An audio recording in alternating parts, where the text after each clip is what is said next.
Hi everyone, I'm Dave Garrett. I am currently a photographer in the real estate market in Wellington.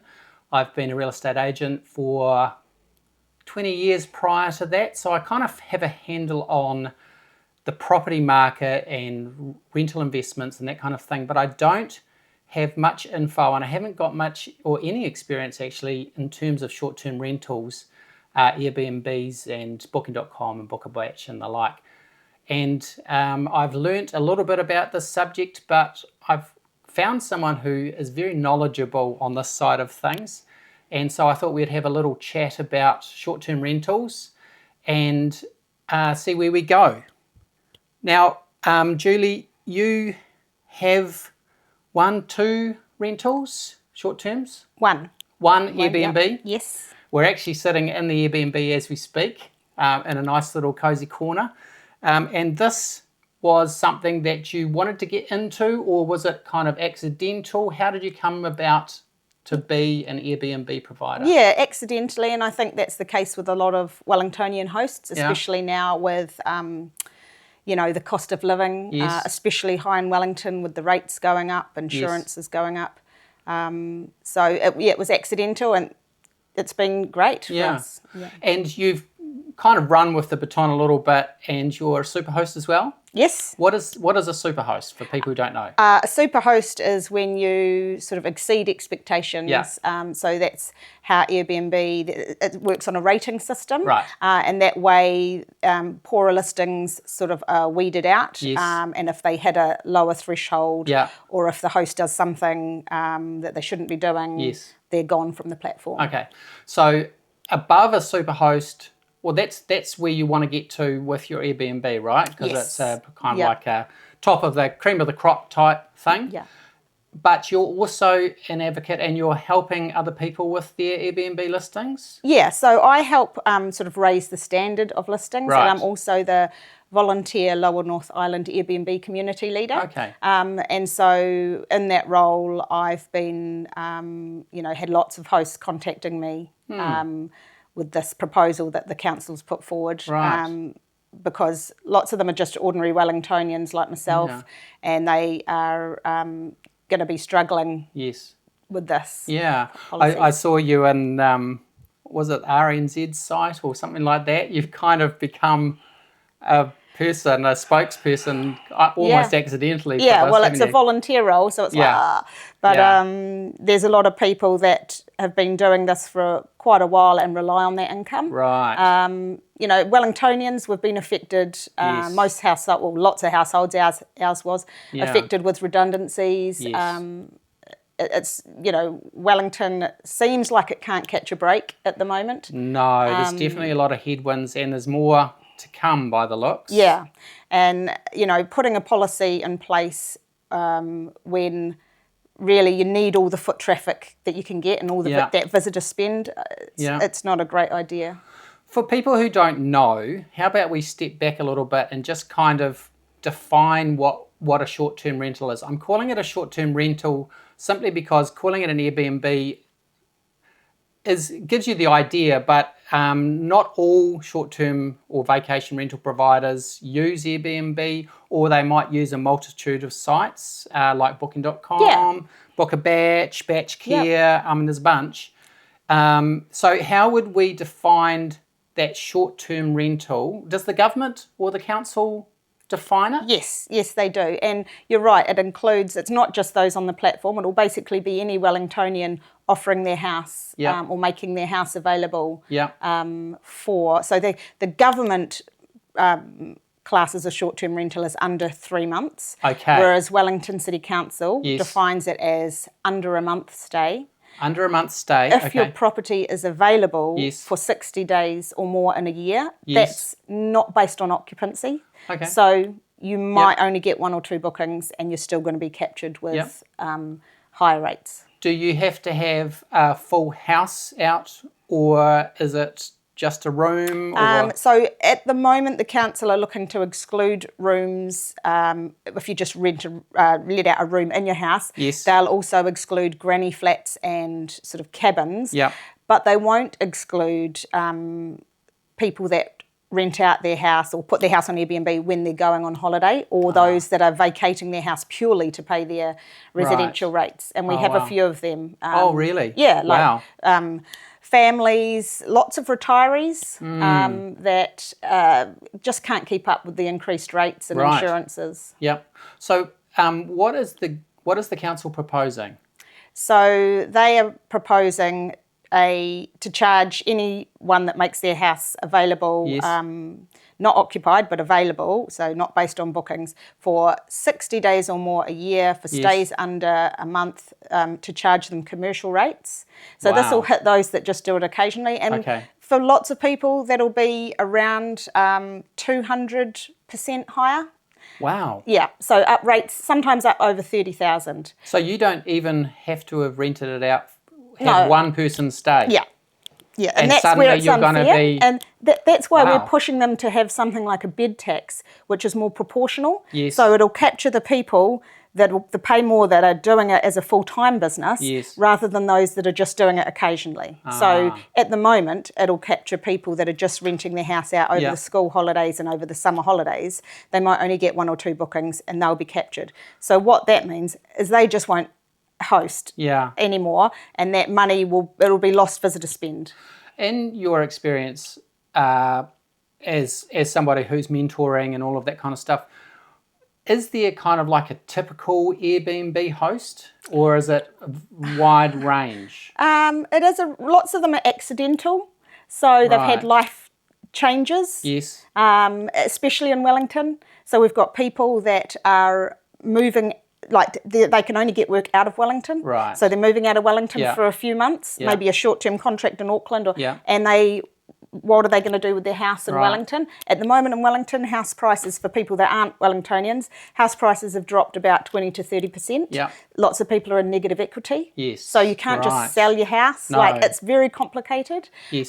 So there's lots of people in that situation, people that have been affected by the redundancies that are just finding that they can't keep up with their bills, and so would the people that you come across generally only have one Airbnb accommodation available, or 2? No, maybe? mainly one. Yeah, so we're not talking about people that are in this as a commercial business. There's with 4 or 5, There's 6. lots that aren't in it for commercial businesses. Yeah. There probably are a few. I don't personally know them. I know a few property managers, but then again, those property managers are working on behalf of other Wellingtonians. Yes. And, that need to make money. So as a provider, if you make a profit, you're paying tax on that profit, right? Yes. So you're already paying tax. And now GST. So you've got tax and GST. Yeah, and expenses. So this could be, with those two alone, you could be talking 45, 50% of the earnings of that. So why do you think the council's looking at these short-term rentals as different from normal, what I would call a normal rental, which is month by month, somebody is there for 2 years? Well, I think there's a misconception that lots of our guests are tourists. And in Wellington, that's not the case, because in Wellington, it's a working capital. Yeah. We get lots of people coming here for work, coming here to visit family, coming here to get medical treatment. So it's quite different. And it does open the door to, well, if the council bring this in and get this across the line, is it going to be long-term rentals next? Will they charge landlords who are doing using a property for commercial purposes? Yes. Will it open the door to them charging other people that use their houses for commercial reasons, like hairdressers, in-home hairdressers, and people that tutor from home, and people that, are seamstresses, or anyone that uses their home for a commercial purpose? To my mind, I don't see any difference. Like, if you've got a bed in the place, who cares how that is kind of set up? It's an interesting one. And that is something I guess Wellingtonians that do run businesses from home should have their ears kind of like, oh, what's going on here?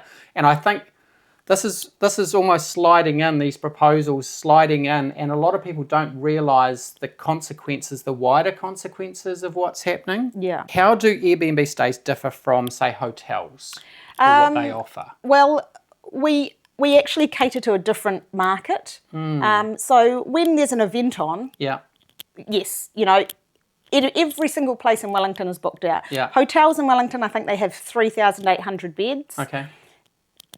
They're not going to have the capacity alone. So that's going to be another issue. If the council are looking to reduce the amount of Airbnbs, that's going to have a knock-on effect for what events. Yeah, because Wearable Arts, say, I don't know, brings 20,000, 30,000 people. And everything's booked out. And some of the big concerts and stuff. And that will impact what events we can get in future as well. Wow. But more so, we do attract a different market. So typically larger groups, families. We get lots of, say, tradies working in Wellington. We get people coming for medical stays that want to be near a hospital. We get people coming to be with their family to provide support to their family or visit their family. They don't want to be in a hotel in the middle of town. They might need lots of bedrooms and they want to be in a home-like environment. They might need, like we provide different amenities than a hotel offers, like secure parking, kitchens, multiple bedrooms, pet friendly, and it's that combination that that's what we offer. That's so different. From the outside, it would look like the Airbnb market is competing with the hotel market, but there are nuances. And if you take away that sector of accommodation, some of these visitors won't come, and that is the last thing Wellington needs at the moment. Yeah, that's very true. What value do you think Airbnb brings to Wellington? Well, we talked about, it makes it more accessible for families and groups and those people that need to be in specific locations where there aren't hotels. Those people that are staying need to stay in Wellington, and some of them are locals, like people between houses waiting for their house to settle, might need a place for their family and their cat and their dog, and they want to be near the schools. People that have been displaced by the recent storms that need a family type home, they're not going to put them in a hotel. People that having their house repaired or renovated, but then in also between homes, like they're moving from Christchurch and they aren't, they've settled or on their place and they need to kind of bed down for a couple of weeks in between, while they're waiting for all their furniture to arrive.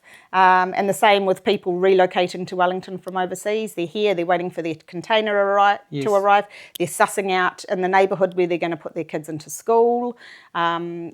It just makes sense. That's good.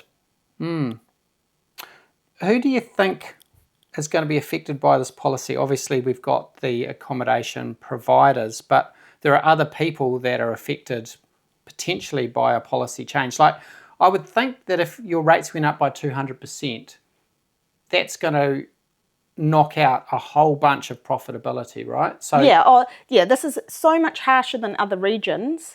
I know the council have said it aligns with the other regions, but it doesn't. It's so much harsher, and that's because our multiplier is higher, 2.6 times rates. Our rates are higher to begin with, and you're timesing that, and our house values are higher. So this will just cause hosts to exit the market, and guests spend, I think, some of the numbers, I think they spent in 2022 194 million in Wellington, because when they come here, we direct them out into the city, they're spending. We say to them, go to Scopa, go to, have a hot chocolate at Scopa, go to Monsoon Poon, all the different restaurant, go to Hummingbird, go and catch a show, go to a live music gig, go to a Hurricanes game, go to a Phoenix game, and we're encouraging them to get out and spend in our city. I guess there's that adventure market too, and you're not going to drag 4 mountain bikes into a hotel room and have them up against the wall or wherever. No, and that's the thing. They want their that sort of equipment.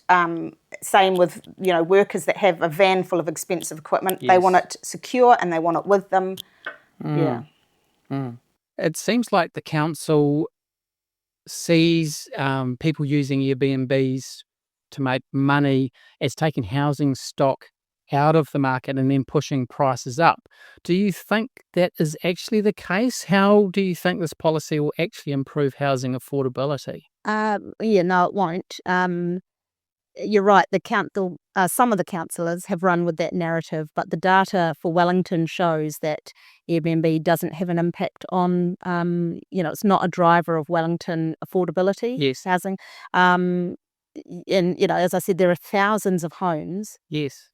Available in Wellington. Currently on the market. Yeah, but they're never going to be affordable. Rent, right? Really, they're never going to be affordable with the rates and the insurance and the building costs that we have. And I guess most Airbnb providers, if they were to charge commercial rates, would just take that part of their property off the market. Yeah, and or rent it for 59 days and then sit on their hands, or that's it. Lots will exit the market, and the houses won't be available for long term. Lots of them, because they're used the rest of the time. Or just put it on the market to cover Easter and Christmas. Can you do that kind of thing? Like, just have it on Airbnb for 2 weeks prior to Easter, 3 weeks prior to Christmas. But you've got to watch out, because if you go to that 60 days, you're gonna, and it's gonna impact people needing to come to Wellington that wouldn't stay in a hotel. Yes, those larger groups of people. It will cost their bottom line. Like I had people here that are working. Lots of people that come to work, and they choose it because they're going to be here for weeks, and they need parking, and they need they can leave their gear locked up in storage. Yeah. And how many bedrooms have you got in this particular? I've got 2 bedrooms here. Right, so you got a 2-bedroom place, its own lounge, it's nice and quiet, and it's close to amenities. And I'm not actually going to be captured in this policy at the moment. What is that? Because you've got below your own house. Yeah, and we use it when it's not. My mum will be staying here tonight. Yes. She's almost 90, and it's perfect for her. Well, that's why you kind of thought about this space in the first place. My husband, huge family from Wairora. Yeah. So they, come down and use it, and we'd never rent it out long term. Just doesn't work for you in that way. I mean, you want the flexibility, right? Yeah. When family members are around. Yep. So you've already kind of brushed on it. What would a fairer approach look like instead of doing this 2.6% of rates? Well, it's not 2.6%. It's 2.6 times. 2.6 times, which makes 250 or 260. Yeah. No, it's about 360. Yeah, it's about I think it's about 180% increase for most. Just for you, what do you think that would look like for you in terms of the numbers? Have you done the numbers for yourself in terms of for before and after? Yeah, for lots of the houses. I was speaking to a lady the other day, and her rates would go up to around over 30,000. Right. Yeah. Simply for having it 60 days plus on a short-term rental site. And she usually is a long-term rental. So she bought the house when her husband left her. She took over the house because she wanted to stay on the property market. But then with all the increase in costs, she's working out it's really expensive. So she does long-term rentals. But the fact that Wellington is so depressed at the moment, there's how many? I think there was 2,500 or 3,500 places for sale or rent on Trade Me. Yes. So she's trying her hardest to get long-term rentals to tide her over. And in the gaps, lots of hosts do Airbnb and the gaps between long-term tenants. And so these people would be charged, they're only doing it occasionally. So a fairer option would be to charge a bed tax, which is more proportionate, a per night. So what would that typically be? How much do you think a bed tax would be? I don't know what they'd charge, but what it would mean is that the big players would be charged a lot, and the people that are only doing it a little bit in the year would be charged for the nights that they're booking, whereas at the moment they're all going to be charged the same. And it's just going to chop a whole lot of accommodation supply out of Wellington, reduce visitor spend, which is, which we need that for our businesses at the moment. Especially at the moment, What do you think your message is to Wellingtonians over this? I know it doesn't affect, I wouldn't affect most people in Wellington, and probably a lot of people have things like job losses and that kind of thing on their plate. If they're in hospital, you'll realise it's quite depressed in town. The housing market has dropped more than anywhere else in the country, and probably is going to take another couple chunks with the recent announcement of more job losses in the government sector. So, yeah, should Wellington be aware of what's going on with this? Yeah, I think, all we're asking for is a more proportionate charge. Yes. So you're not saying don't charge us. No, we're just saying don't put in a policy that will make Wellington less attractive to come to. Yes. And reduce the accommodation supply and reduce the foot traffic. Yes. At this time, or at any time really, we want Wellington to thrive. Yes, totally. Yep. No, I agree. Thanks, Julie. That has been insightful, and I'm hoping you folks out there have gained some new information and insight into the short-term rental market and what the council is currently proposing. Thanks a lot. Yeah.